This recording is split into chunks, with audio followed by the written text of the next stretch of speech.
Good evening. Hi, I am live. It's been a couple of months. Excuse me. I've picked up a really irritating cough, which hopefully won't show its face too much. But I'm getting over it. I feel fine. It's just a hanger-oner. So excuse me for that if it does appear. How you been? Yeah, it's been a little while, as I say. It's been a busy time. It never fails to be so in the summer, and it's been great. Yeah, lots of fantastic festivals, and I'm going to sort of catch you up on all those things. And this evening I want to talk about all sorts of things. This is a new instrument to me. You might have seen a little video, but I want to explain this and tell you how I got it and what it is. And I also want to talk to you a little bit about microphone setups, because it's something I'm researching at the moment. Your take on these things, if it's something that you're exploring or around your live mic setup. Yeah, so ask me questions about that. First of all, though, I'm going to get some parish notices out of the way because I've got some things coming up that I want to promote. Firstly, starting this week, on Friday this week, my Halsey Manor monthly classes are starting again for the autumn term. And they will run monthly on the first Friday of every month up until December. You can book onto those on the Halsey Manor website, halseymanor.org.uk, and yeah, go and check those out. There's beginners, improvers and intermediate classes, 3 separate classes, an hour and a half each. Come and have a go. It's brilliant fun at Halsey Manor once a month. Delightful. And then next week I've got my EatMut classes over in not Newcastle, because that's crazy, Newmarket, and they are starting up again, and we really want to give this a absolute whack of a go. So yes, the September one is going ahead, and then we'll check kind of numbers and hopefully move forward with those into October onwards. You can book and find more details about that eatmut.org.uk. So that's next Wednesday, the 11th. October the 5th, this is the big one in my diary that's coming up. This is the Morai framed, the Alice Wheeldon story. It's a bit of a dog-eared leaflet. This is the new project that I've been working on, and it's a brand new album. We've just literally today listened to the final mix and master of this album, and we will be launching it at Derby Folk Weekender on October the 5th, and you can buy your tickets online, derbylive.co.uk, search for Derby Folk Weekender and get your tickets for that. It's not the biggest venue, and we already have sold quite a few tickets, so there aren't many left, which is great news. And yeah, come and find out all about Alice and the work that we've been doing, this fascinating Derby woman. We had a Morai meeting today, and there's lots of discussion, and we're launching a crowdfunder and all sorts of ideas kind of pinging off the walls of where this project could go. It has huge potential. So yeah, please come and support that project. And then October the 19th and the 20th, there is the Derby Melodeon weekend, and that is happening in the Old Bell Hotel in centre of Derby. I've taken it on from a guy called Simon Lockwood, Matt the Blocker, as or Matt Lockbather. I always see it as Matt the Blocker on Melnet, but hi Simon. So yes, I've taken that on board this year, and it's going well. We've got a steady stream of numbers coming in, but there's plenty of spaces left. The Saturday is the Melodeon Play Group, and that is aimed specifically at absolute beginners and non-confident beginners and people that are new to playing in groups. So if that's you out there and you are in reasonable distance of Derby, come for the day. And there are 3 tutors. I'm taking absolute beginners. We've got Vicky Cooper, who's taking beginners, and Lewis Jones, who some of you might know from the Evesham weekend. He's coming up to teach the improvers class. And then on the Sunday, we've got my Thinking Outside the Box 5. This is the 5th edition of this workshop. And this time we're going to be looking at the magic that it is to pick up tunes off of the page and do something with them. So you'll be getting to improve your by-ear skills, but most specifically, it's about hearing something and having a go at interpreting that on your instrument. So yeah, if you want more details about that, there's a link below, and you can email workshops@melbiggsmusic.co.uk to book onto either of those Melodeon events. So that concludes September's and October's events. How have you been doing though? Come and chat with me on the the little chat. There's 4 of you watching, I can see, and let me know who's here tonight. And if you've got any questions, just ping them at me. But I think I'm going to start by talking to you about this new baby that I've got right here. This, the exciting story about this is it used to be a piano accordion, and it's come over to the light side. Mr. Mike Rowbottom, some of you might know him from St Ives in Cornwall. He is a Melodeon specialist, and he repairs and restores vintage Honers, which is exactly what this is. This is a 1927 instrument, but as I say, it has been converted from piano accordion into a Melodeon. I never saw it as a piano accordion. I just happened to send him an email before all of the busy stuff started this summer, and I needed some tuning work and just a bit of fettling on the instruments that I was going to be recording with. And I just said at the bottom of his email, if you happen to have a CF knocking around, I'm interested in buying one. Purely because Sarah Matthews, who's in Moray, she wrote a song in F. And whilst F is possible on my GC instrument, it's the C major equivalent on the DG. So it plays in both directions, but it's a bit of a bugger. And it doesn't make left hand very easy, or right hand for that matter. So I thought, no, it's high time I've got a CF. And I've always wanted one, to be fair. They're absolutely gorgeous. They're 1 tone deeper than a DG instrument. So they've just got a little bit more of a mellow quality. And yeah, it's telling me that it's unable to connect to chat. Please try again later. So if you are trying to message me, I apologize. I don't know what's happening, but I don't know what to do. I'm going to send some feedback. Chat not working, and I'm going to see if I can troubleshoot that whilst also carrying on with this. Yeah. Maybe if you do want to ask me a question, pop across. I'm going to see if this works. Pop across to the Ask Melon Box thread on Melnet and leave me a question there. I've just linked you to that, but it's basically go to melodeon.net and then search for #AskMelonBox, and you will find the thread there. Ask me any questions you want and just let me know that you're doing all right. Okay, so back to this baby. As I say, it's a CF, and Mike Rowbottom he wasn't doing it up for any particular reason. He said he spent 6 months kind of tweaking it and working stuff out, and there's a few kind of new things that he discovered whilst doing this. This is the thing that amazes me about this guy, is he's always learning, and he's been doing this for like 40 years or something crazy now, he was telling me. But he said that with this instrument, there was something specific in the tuning and the setup of it that he'd never tried before, and he's going to keep doing it from now on. I mean, I could spend hours, and I have spent hours talking to Mike about these things, and he is phenomenally talented and very knowledgeable, and he's willing to share a lot of that knowledge. But then there are these sort of like dark cards that he keeps to his chest, which is like specific knowledge just for him. And yeah, I have a lot of time for him and a lot of respect for his craftsmanship and knowledge of these things. So he took the keyboard off, obviously, all the piano keys have gone, and this is a Pete Ward Acorn Instruments wooden keyboard. So Pete has made this, and it's got the restriction under the buttons, so the buttons don't kind of sink down too far, as you can see. Normally with a lot of Honers, you'll think your finger will disappear into the hole, so that's something that Pete installs automatically. And this at the end, as you might notice, it doesn't look like it. Normally Melodeons have 10 buttons and 11 buttons. This one, though, has an extra one, because apparently on the piano accordion, you get an extra reed, or an extra 2 reeds you get on the reed block. So Mike has just installed an extra Melodeon button by routing out a hole on the keyboard. And this is an octave accidental. So I have my normal accidental here and here. So the normal double, the first button on each row. But then there's this, which is an octave of this, which is really useful. And essentially that is the F natural E flat,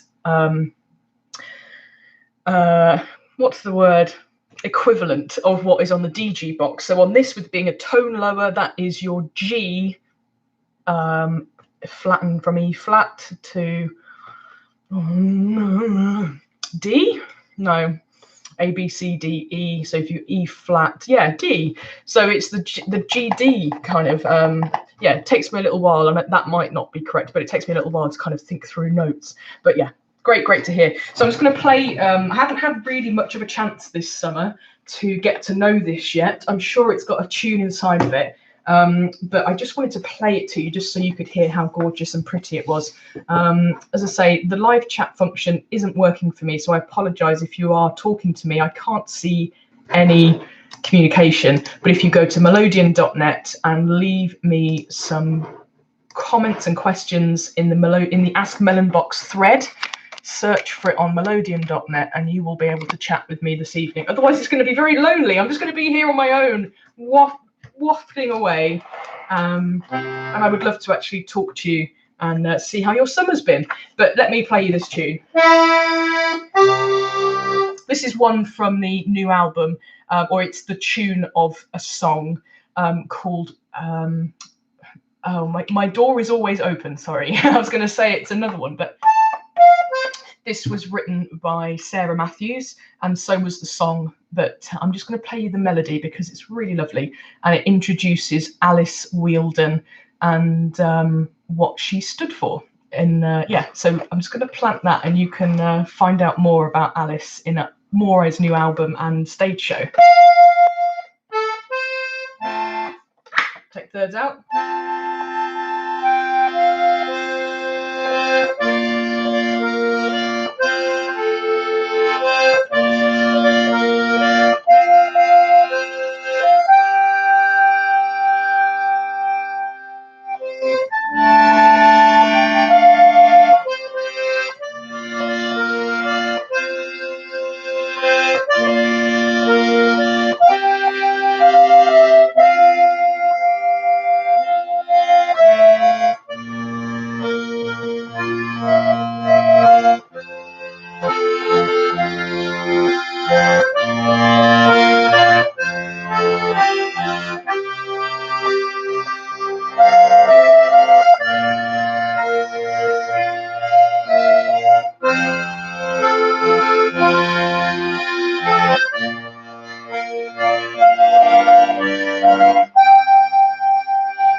Isn't it pretty? I can't tell if you like it or not because I can't see your comments, but just kind of reconnecting with that after a few weeks of not playing it. And the tremolo, he got it spot on for my liking. I don't like anything to be too wet. It always kind of jars in my eardrum, and I'm not a fan of wet, and particularly MM. I think MM can be gorgeous. This suits me. But yeah, that tremolo for me is just right. And the funny thing was, as soon as he knew that I was interested, he sort of got this box up and running. And he, as I say, been tinkering with it for 6 months, and then I kind of like started tuning it up.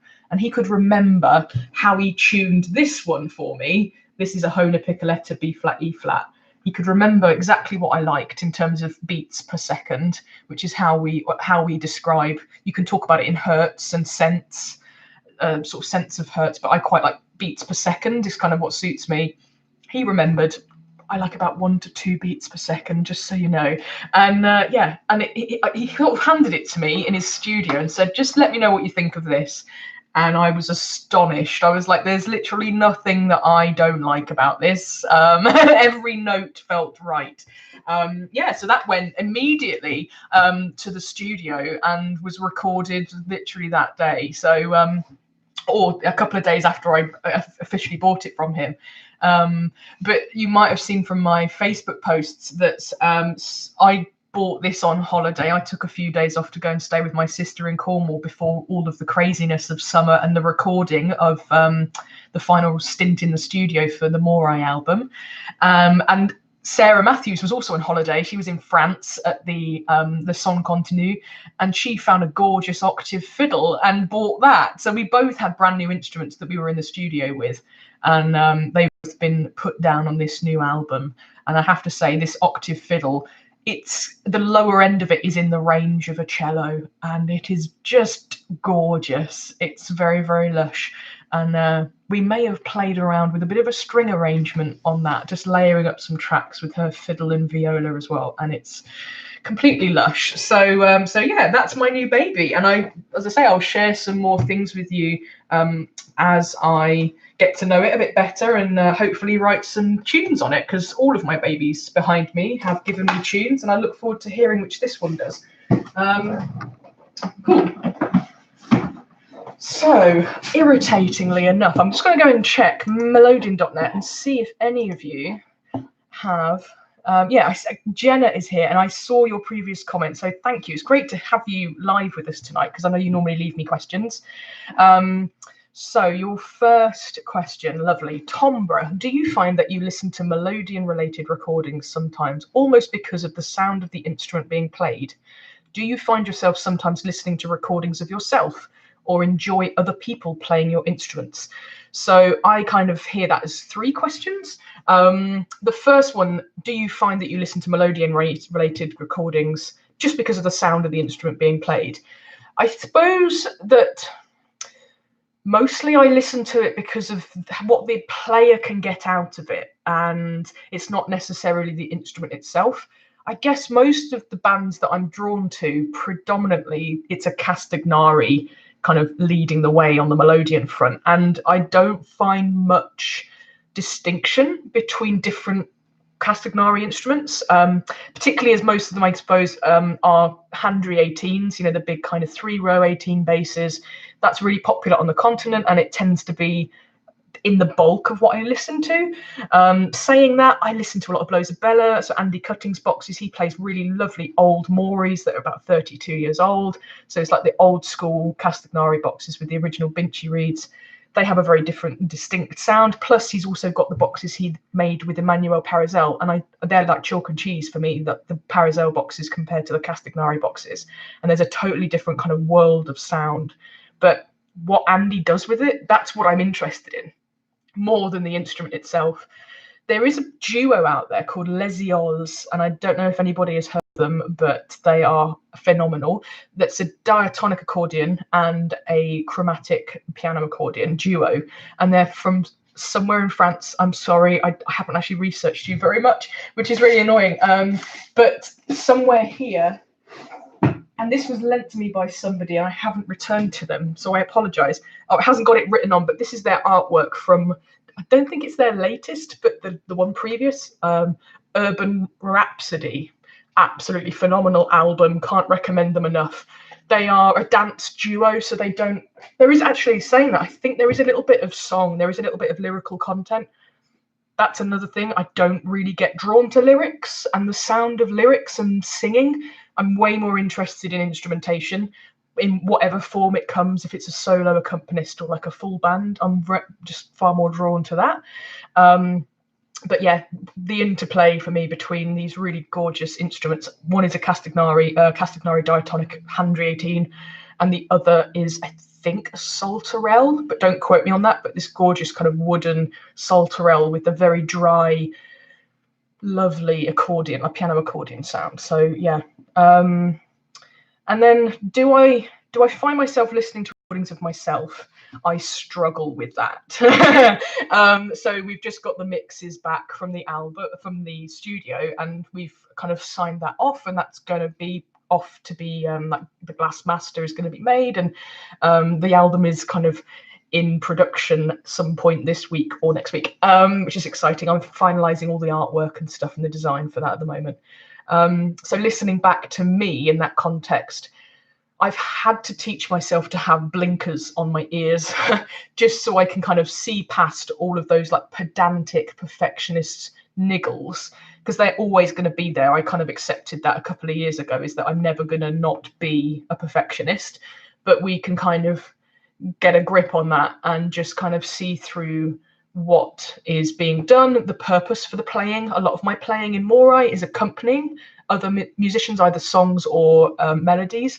So it's not necessarily the be all and end all. I'm not forefront. I have to say, I've got some great melodies and things that I've written for this new album. So I have got melody ability. I have got that ability to have my instrument and my melody out front. And those are the tracks where I squint the most and kind of like, I wish I just hadn't pushed that note as hard. And I wish I'd been a bit softer in the approach there. But I have to say, this album, I've been the most pleased with the sound of my instruments and the sound of my playing. So yeah, I think I'm definitely on a bit of a journey there. And and the two new, actually the new Castagnari, the GG, which looks exactly the same, but this baby that I got last year with my Acorn Instruments kind of partnership.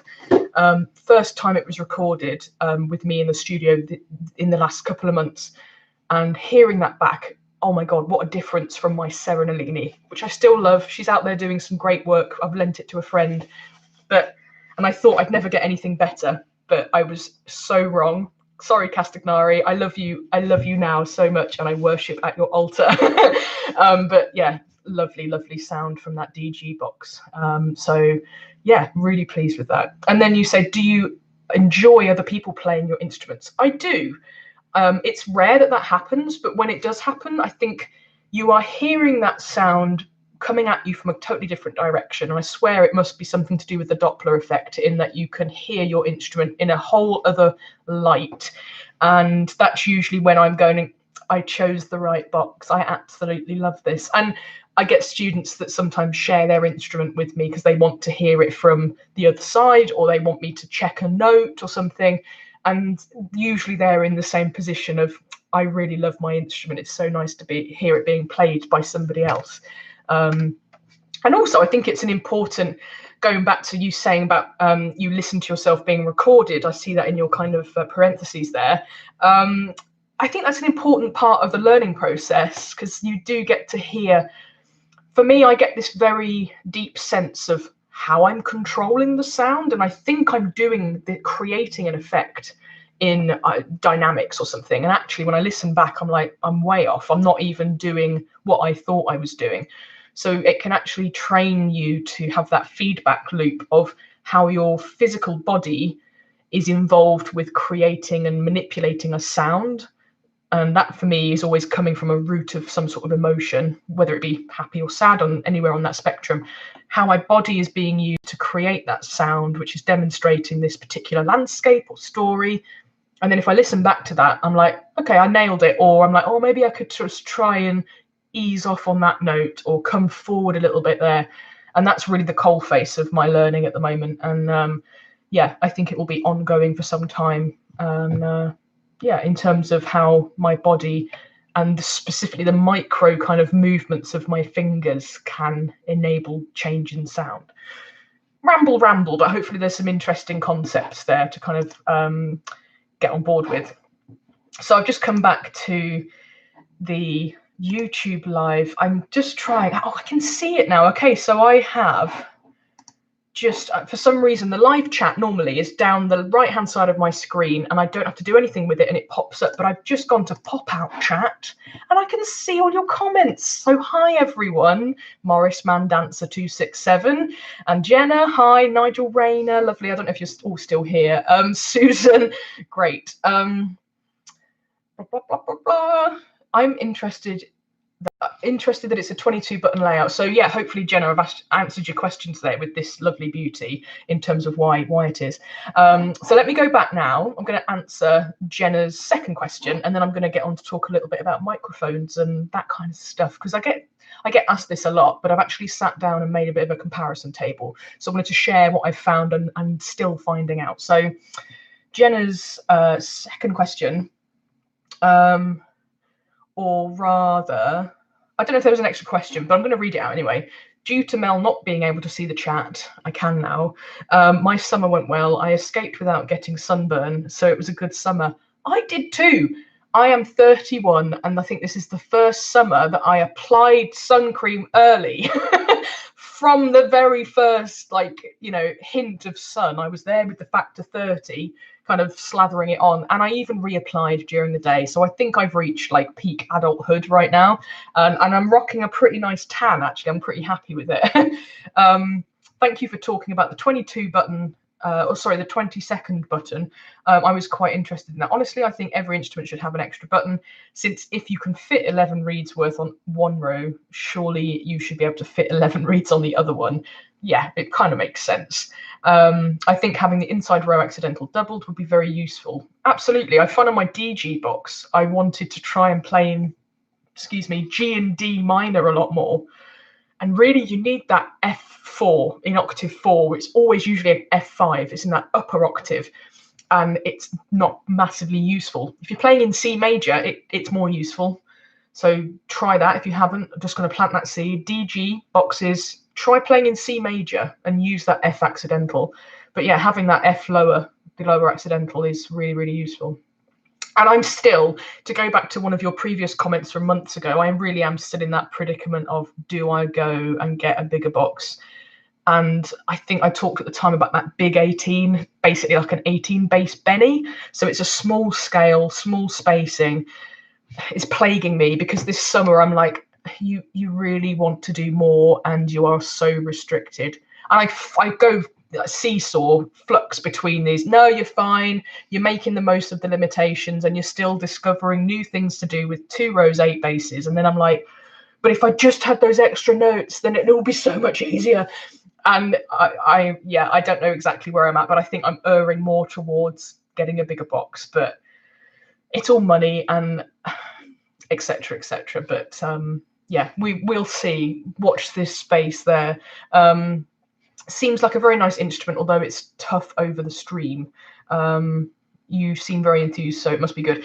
Tough over the stream. Hopefully it was easy, nice to hear, but sometimes I know that this microphone does.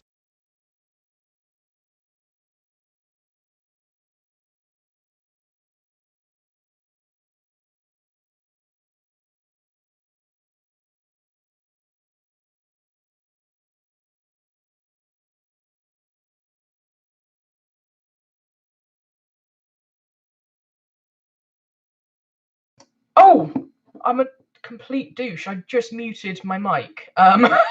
Thank you for pointing that out. I was trying to adjust the level to see if the gains could be adjusted, but no matter. So I was just saying I want to talk about different things tonight. But I was going to say, let me know in the questions. Talk to me. Let me know how your summer was and what you got up to, whether you learned any new tunes, went to some workshops. I did some great workshops at Sidmouth, which really knocked me out. I think I gave a lot of myself in those hour and a halves on the 3 days there. But so much great feedback. I absolutely loved teaching you guys. And I think they were pretty full on. I threw a lot of information at you, but I hope that a lot of it stuck and that you've kind of come away and you're able to unravel a lot of it. So if you were there, you 5 lovely people that are watching, let me know. Or if you're watching this on playback, post some comments. Let me know if you were there. And I did take details and I will be emailing that music out. I will do my best to do that this week. But I haven't had as much free time since getting back after some festivals, which to be honest was only last week, and I've got lots of album design and stuff. So I am going to try and get that into some sort of shape and send out the sheet music for, if you were at Sidmouth or my Shrewsbury workshops, that will be going out within the next couple of weeks maximum. Yeah, so whilst I'm waiting for these to come in, Nigel, yay. Okay, I'm going to answer that first, and then I can ramble on about some microphones and stuff. Any tips for persevering with a 2.5 row? My Donny is gathering dust as I keep going back to the 19.8 Dino Buffetti Super 2. 19.8? Confused about that. I don't know what that means. 19 button. Yes. Okay. An 8 bass. Okay. I'm with you. I'm just not enjoying the weight of the Donny and the lack of bounce. I think,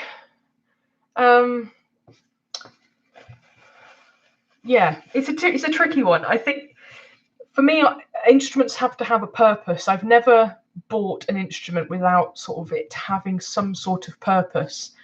It's partly why I'm still in that predicament of the big box, because it's like, well, I'll get it in DG and I've already got a DG. So, but I think extra weight is such a bothersome thing for me. And when I tried a Mori, when I went up to Acorn Instruments and I tried a Mori, the Donny is the sort of younger brother of the Mori. It's basically the same instrument, the same layout, but it doesn't have the voice options. So it's not as heavy. It's a 2-voice. A Mori is a 3-voice with all of the switches behind the right-hand keyboard. So yeah, there aren't as many reeds, but it's still pretty hefty. So it can be quite an adjustment if you're kind of coming up from a 2-row 8 bass and you're kind of going up. A lot of 2.5 row models that will come with 12 basses. So you've got extra reeds on the left hand as well. It can be a bit of a shock to the system. But do you know, I keep watching players like Nick Cook, people that play massive Handry 18, Saul Rose, Ben-Ami Swift, loads of players on the continent, Hartwind Door, for instance.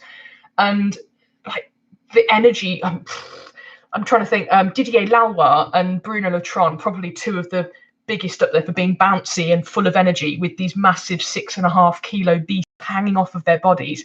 And they can still kind of move around. And I'm like, they're not that hench.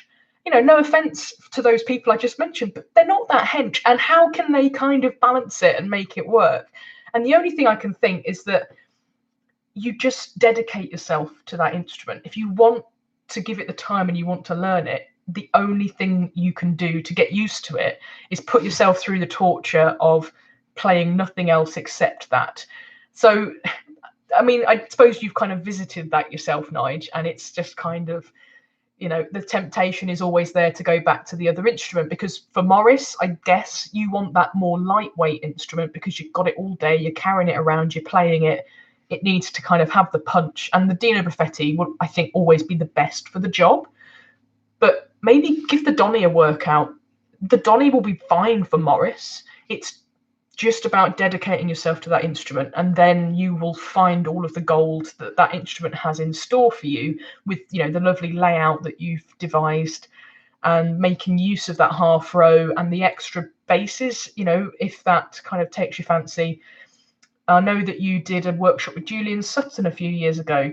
Maybe investigate his repertoire a little bit more and sort of see the recordings that he's done and try and kind of pick out some of those tunes. I know that he had some gorgeous music. I only really know of Julian Sutton with the Catherine Tickell Band, and her album, I think it's Debatable Lands, and there's another one. I used to listen to them on repeat. They're quite instrumental. Again, nothing against Catherine's singing, or does she even sing? I mean, this is how much I know. I'm sorry if she does. But the instrumentals on those albums, sublime, absolutely gorgeous. So yeah, I'd say kind of give yourself a fresh approach, take some new music, but just play that one. And then you'll kind of really know, give it sort of 6 to 8 months of just playing that box, nothing else. Don't let your temptation kind of come to anything, and then you'll really know if it's for you, or maybe if it's time, you know, sadly, to part with it because it's just never going to work. Yeah, hopefully that helps. Cool. Jenna went to Hazel Askew's workshop at Sidmouth for accompanying singing, and it was nice to go to a workshop. Yeah, I heard lots of really great comments about Hazel's workshop as well. Yeah, so that was really, really cool. I didn't get to see it because I don't think I was in Sidmouth on that day, but I have been to her one of her one of her singing workshops before, when Melodeons and More was running a few years ago. I believe she did the same tune. I saw a comment about a 5/4. So was it Searching for Lambs? If so, gorgeous song. And yeah, what she does with it is really, really lovely.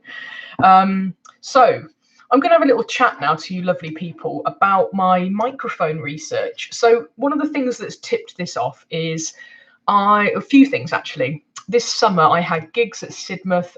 We went to Dartmoor, gorgeous festival, absolutely amazing. That was the Gale weekend. I was there in my Van Gogh Airbeam tent, wondering if we'd survive the weekend, and we did. The Airbeam is very resilient, so I can recommend Airbeam tents for staying alive in 40-mile-an-hour winds. Yay!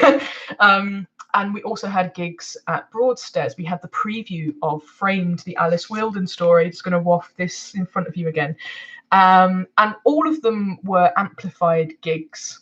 And what normally on our tech spec, if you don't know, when you are performing live music at festivals or at different events, you provide in advance a tech spec of what you need to amplify your band. And I usually ask for two mics on a stand that I can use, one for my right hand, one for my left hand. Sometimes I have asked just for a right hand mic, and I have brought a clip-on mic myself. I've got the T-Bone CC75s. I'll just grab it actually, it's right here. So this, when I very first started asking about these, which I think was when I started playing with who are now the Iron Masters, the Cayley band, which is 2013. Yeah, I think that was my first sort of innings to being amplified.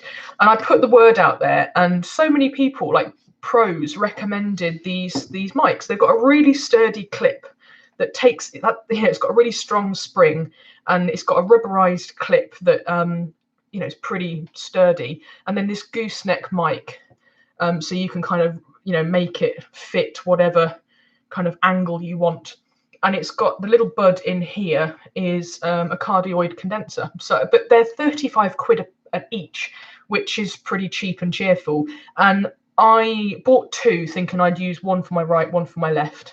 But I couldn't really get on with attaching it to, either hand. But I went for just having it on my left hand, because as we all know, moving a Melodeon, you have a moving component on the left, which placing a stand mic, a static mic, with an instrument that moves away from the microphone and closer to the microphone, it's a bit of a nightmare. And also I just basically feel very rigid on stage, and it's like I have to stay in this kind of zone, guys, because otherwise I'm not going to get heard out the front. And Sarah and Joe have got way more freedom because their instruments have got clip-on mics, and they can kind of walk around and interact, and I want some of that action. And I also don't want to feel like I'm kind of rigidly tense on stage because I have to stay in the zone of my microphones. So I used to compromise by just using this on the left hand, and I just clip it onto my left hand bass strap. I'll show you. And this was okay, but I was instantly aware of some like waggling noise, which was really, really annoying. I'm just going to slightly go down. You might chop the top of my head off. So this would plug into an XLR lead from the desk. But as you can see here, I point that at one of the corners. It's not really showing up very much. But as I kind of move this round, and as the instrument moves and my hand moves, it's not really showing up on the camera. But essentially, you get this kind of wobble, and sometimes the clip will bash one of the feet, or it'll hit my hand or something like that. And all of that transferred noise goes through the clip straight up into the bud, and it transfers, and I can hear it in the fold back in the monitors that come back at me on stage, and I can also hear it in the front of house sound. And I've talked to a couple of sound engineers that have sort of like worked with us, and they say that they can hear it, but it's not kind of it's not that high. It's quite low frequency, and actually it's not detracting from the song or what we're playing. It's not detracting from our material. but it really bothers me that I can hear it because it's quite loud to me, because I know exactly what it is, and it detracts from my enjoyment of the music that I'm making. So I've decided to forgo clip-on mics on my left hand. There are people that do use clip-on mics, and I have actually got Velcro on this. This is what was recommended to me initially, is to use industrial strength Velcro. This is the loopy side, so it's the kind of the rough side. And on my old Serenalini, which has said is out doing good work with a friend of mine, I just used to put the hairy side of the Velcro. I think it was here, so that basically this mic would kind of attach like this, and then you could bend the gooseneck round the side and use it something like that. But again, I found that whilst the mic didn't fall off, it was really strong, but there was this kind of side-to-side wobble in the way that it was mounted, so that it would kind of wobble a bit like this. And again, you were getting all of that noise transference, and it was really, really annoying. So unfortunately, I've forgone not this mic, but this, for my left hand, a clip-on mic, I don't think is going to work for me. Mainly because of that, but also because with this new project with Morai, I've got 4 instruments. They all come out, all of these behind me and this one. They are working hard in this new project. We've got 20 tracks. We've written 20 things, people. It's been a long haul project, this. We started it last September, and now we're bringing it out to you in October. And so with lots of box changes come mic changes, and some of these changes are pretty slick. So my thinking is a clip-on mic for my right hand, which I can change between instruments, and then a wrist mic. Now, Saul Rose, I know, uses one. I don't like stuff on my wrist in general, but particularly when I'm playing, but I can't think any way around it other than internal mics. And I don't really want to go down that route because I've got 4 instruments to mic up, 4 sets of internal mics, 4 sets of fitting. And then, I just don't, at the moment, it's not where I want to go, even though I've had some brilliant conversations and I've heard some great musicians play with internal mics on their left hand. It's just not where I'm at the moment. I don't have the finances, basically, and I don't think it's necessary. So yeah, foregoing mic, the clip-ons on my left, and I'm going to go for a tie-pin mic. Now, what Saul does, by the way, if anybody knows the type of mic that he uses, I know it's a clip-on tie mic, but what's the spec? Because I've messaged him, albeit on Twitter, because I don't have his number. But if anybody has had this conversation with Mr. Saul Rose of Faustus, etc. fame, and they know what mic he uses, if you could just let me know in the comments, that'd be great. Thank you. So he wears a sweatband, and then he clips this tie-pin mic onto it, and he has a trailing cable that plugs into a battery pack on his waist. And then essentially he can just change instruments, and the left-hand mic stays with him. And it also is really well insulated from the wristband, and it's a really tiny clip that has no wobble in it because of the size of the clip and the stability of it.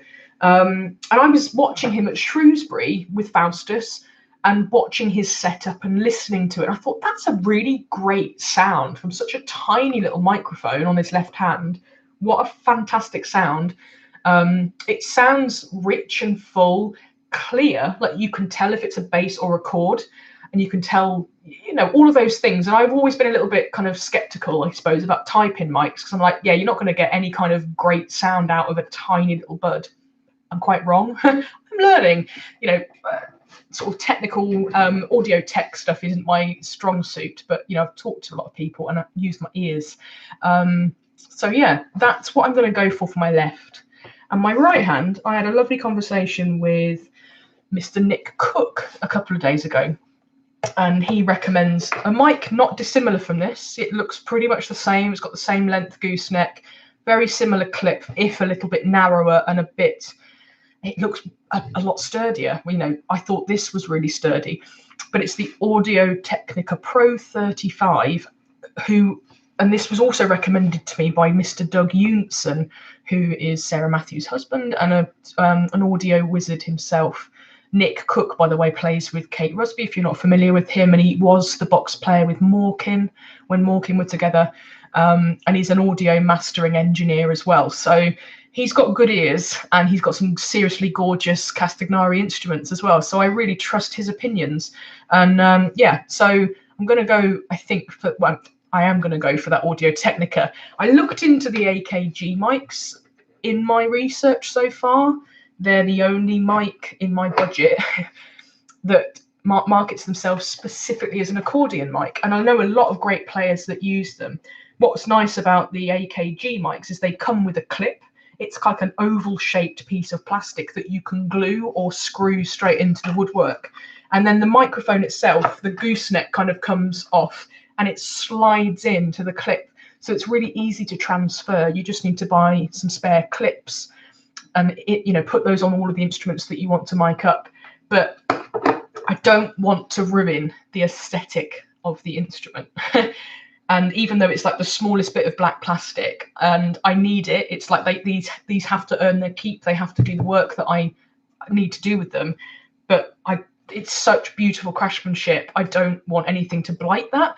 And I talked to Nick about this, and he said that he got a friend of his who's a woodworker to make him a little tooth, is how he described it. And as you might imagine, it's like a little slither of wood that screws into his grill. And then all of his mics just kind of, his Audio Technica mic just clips onto the tooth. I think like that. So it's kind of, if you can see that all right, I've got my the chat window open. I'll just put that over here. So the little tooth is kind of attached and it sticks out. And then his Audio Technica mic just kind of clips on to the middle. And then his gooseneck is like directly above the grill for where the sound emanates from. And the type of the Audio Technica Pro 35 is a cardioid condenser, and it's specifically said in the spec that it doesn't pick up any like extraneous mechanical noise. So even though it's that close to your fingers, obviously it's going to pick up the coupler change, but it's just going to get a really crisp, clear sound out of it. And I trust him. I really trust Doug Eunsen's opinion, and apparently Andy Cutting plays the precursor to the Pro 35, which was the ATM 350. It's the Audio Technica 350. Basically the same mic. They don't make that 350 anymore, and it's the Pro 35 that they've got now. And according to Nick, it's a better mic. He prefers it. He's thinking of going back to it, and that was really good to hear. It's nice. One of the things that really bugs me about this stuff is that I like to try before I buy. But I can't see that happening with this kind of world of microphones and technical gadgetry because, well, I don't know, I can't think of any shop that you can go to that's going to let you try out all of these, unbox all these microphones and sit there with an amplifier. Does such a thing exist? I really want it to exist. If you know of a place that does that, can you let me know? Because I'd love to go and strap my instrument up and try loads of stuff out so I can then hear it. So I have to kind of, my advice to you is, if you're looking for this kind of thing, is to choose a musician you like to hear live, specifically live, because obviously it's the setup they've got, and chat with them, send them a message, give them a ring, chat to them at a festival or whatever, buy them a beer, and find out what their setup is, because that way you're pretty much guaranteed, if you like their sound out the front and you buy the same mics as them, obviously that it's not about the talent of playing, it's the sound of their instrument really, and how that sounds out the front through PA. And yeah, that's basically my approach to it. And I've spoken to quite a few people now, and they've all got their own way of doing things. There's a few guys out there like my age that they've either made their own microphones or they've got a mate that's made them for them, and that blows my brain, to be honest. Like, I don't understand how that works or how you'd even go about making a microphone. But yeah, Benemy Swift and Archie Moss, they have made or have had made for them their left-hand mics. Don't ask me because I don't know. I don't understand. I don't know what the tech is. But yeah, so I think that kind of, in a roundabout way, explains where I'm at. And that will hopefully, as I say, clip-on mic on my left, on my right hand with a bass end mic. Then when I have to switch instruments, I'll just get a little toothy peg made for my two Castagnaris. And then with the Honers, I'll just take the grill off. And then you've got a nice square edge that you can clamp onto. when I'm playing live. And yeah, I think that would be a much quicker process to switch mics. The other thing as well is if you are needing to switch mics when you're live, when this is plugged in and it's on at the desk, it's on all the time. So I've also got a mute box, which I could rummage, I could find. Let me see if it's easy.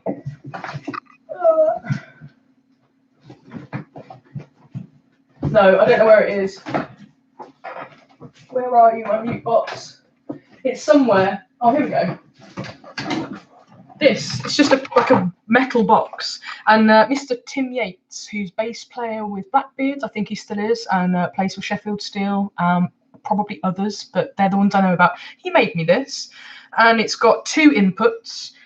So when I'm on stage and I want to mute this instrument at some point, I will plug my XLR into this side, and then this button, I can stamp on it and it will glow at me when it's muted, and then I stamp on it again and it's unmuted. And here is the XLR that will go to the desk out the front. I've got 2, so you could have right and left hand, but usually I use both as left hand mics. If you've seen me play for More I Live, we've got a set where I have a really quick box change at the end of one tune, and as we go into the next tune, my Steve Fisher's Lament, which is I change from the GC trilly to the B flat, E flat piccoletta, and I have all of about 10 seconds, if that, to do it in. So I have to get one instrument off, put it down carefully, put another instrument on, and go. And if I've got a right stand mic, all I have to do is change my left mic, but I don't have time. So I have 2 of these.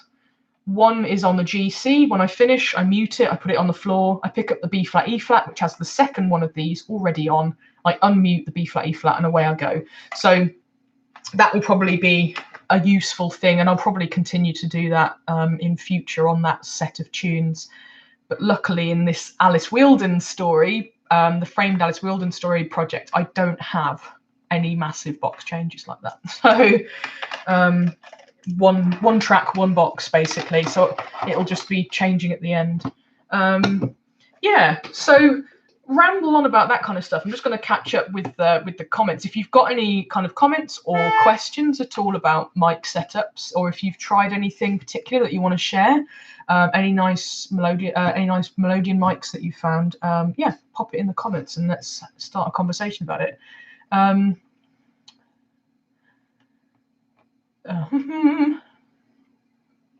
Okay. Yeah, Jenna's just saying that she's had all the same problems I have with clips and Velcro. I've seen people attach with gaffer tape. I mean, have some respect for your instrument, people. Gaffer tape is never going to make it look nice for a start, but also when you take it off, I've seen and heard it takes paint and varnish with it. So just please, you know, take care and have a think about how you're going to attach your microphones. Yes, suction cups are concerning to you, because I was thinking, you know, with the rental market on the increase and people want to put artwork on their walls, you can actually buy now like non-adhesive strips. And I was like, I wondered whether just to buy it and just kind of muck about with it and just see if that was a way of having something that isn't going to leave a residue on your instrument, but it's going to create a really strong bond. But I think I've moved away from that. I'm going to get this lovely little probably go to Pete Ward and just ask him to, you know, craft me some nice little wooden pegs that I can attach to the instrument that will look very in keeping, but be super subtle and allow me a space to clip on to the grill. Nigel says, I have a Zoom H4n Pro digital recorder, which I've tried to use for recording. I've struggled to get a sensible balance between gain and recording volume. It's distorted or quiet. Any thoughts? Are you, Nigel, using an external microphone that is sort of plugged into the XLRs at the bottom? Because I've got an H4n, so I've used it mostly just with the mics that it comes with, because they're really, really good microphones. But you can attach an external mic, so let me know if that is what you're doing and I'll be able to answer a little bit more clearly. Nigel, almost all my Tune of the Month recordings are from an H2N. Lovely. They're great. I mean, the H4N wasn't cheap, but it's like a professional standard. A lot of podcasters use it, Radio 4 kind of radio programs and interviews, you know, lovely H4n. I don't know if mine's around, if you're not familiar. One of my drawers. It's usually shoved into one or other box. Well, here's the box for it anyway. So it looks like that. That's what we're referring to. So yeah, the H4n, and it's just a handheld recorder, and you can put it on a mic stand. You can it comes with a windshield as well, and at the bottom, you can't see it anyway, but it's got 2 XLR inputs at the bottom, so you can have 2 separate microphones if you wanted to, and you can record, I think, up to 4 tracks or something in it. It's you know, but I don't think you'd ever want to do it like that. You'd want to kind of connect it to the computer and use it like that if you were going to sort of layer up tracks. So Nigel's, I'm using the integral mics it comes with. Cool. So one thing, I was using one at college. I came across this when I was recording sound for a project when I did an art degree at college, and the guy that I was the kind of technical guy of the department said to set the gains so that it never goes above 12 decibels or like minus 12 decibels. It's about 3/4 of a way across the screen. I wish I had it with me. Rapidly trying to think where my H4n is. And I think it's in my laptop bag downstairs. But anyway, so the screen, you see how it comes up, and there is this kind of gains slide that as you talk, it kind of bobs around just like an EQ on an amplifier, that kind of thing. And you want to set the mic level at what, you know, at a point at which it never goes above 12, so that if you ever get one of those really obscure peaks, like if somebody comes in and screams, for instance, it's probably going to peak at that point, but most of your sound, if not all of it, is never going to go above 12. And then, so balance between gain and recording volume.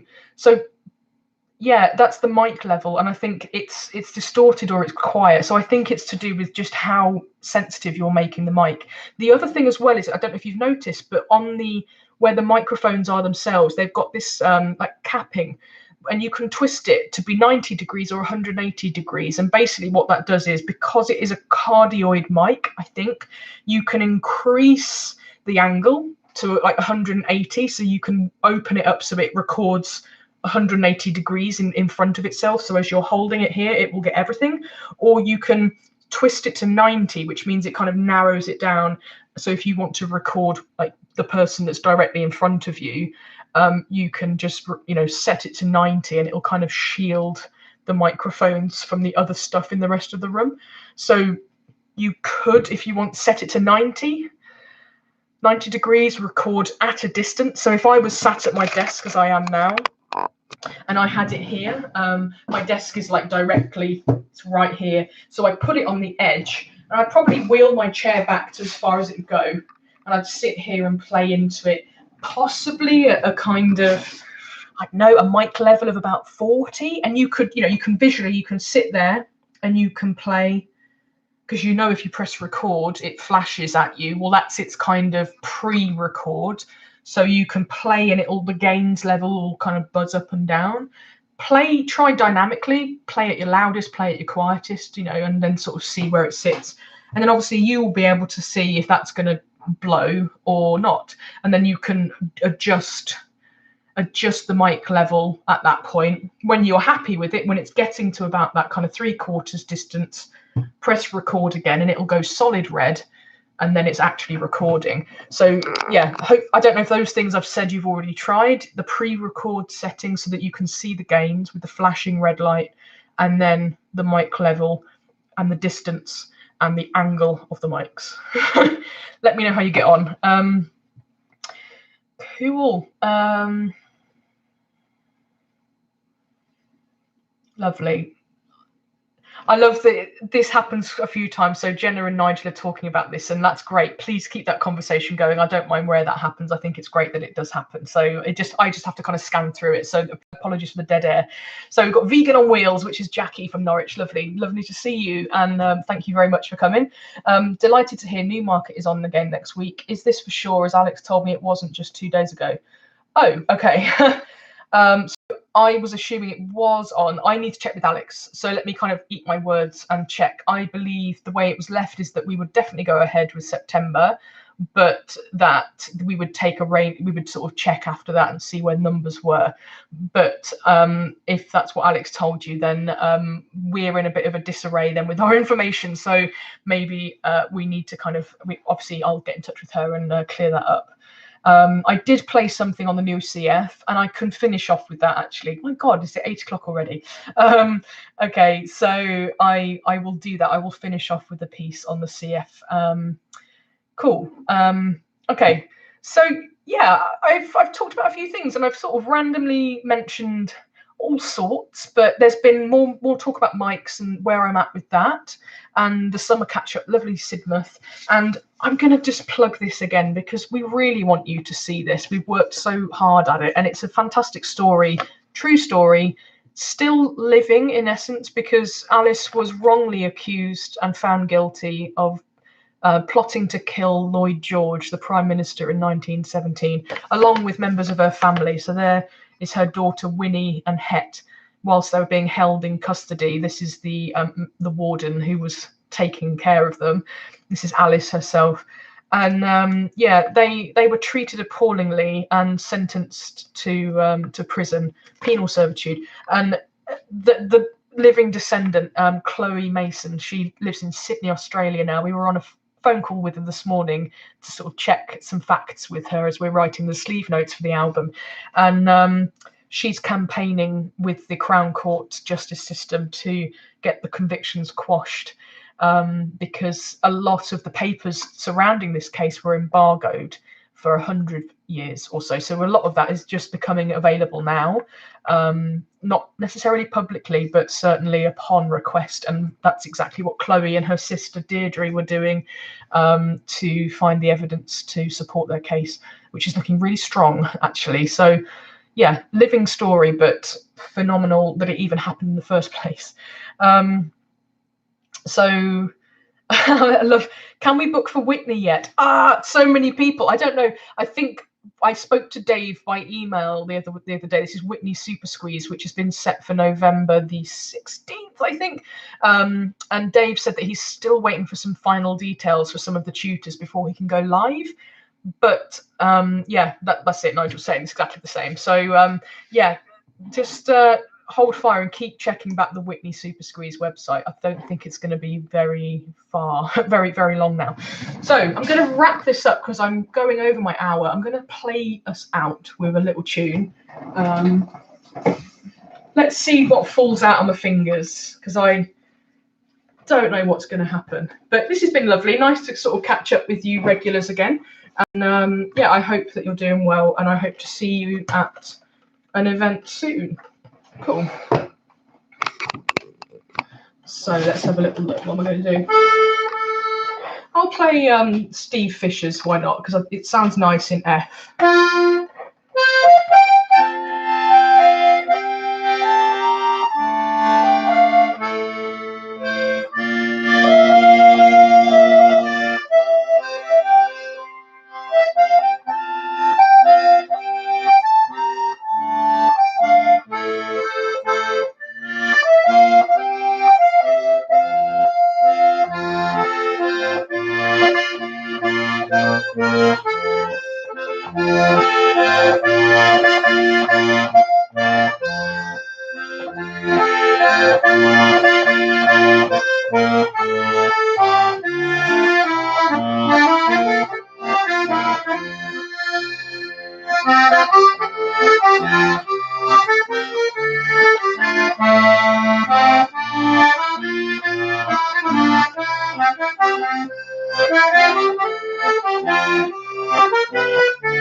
See you next month. Thank you.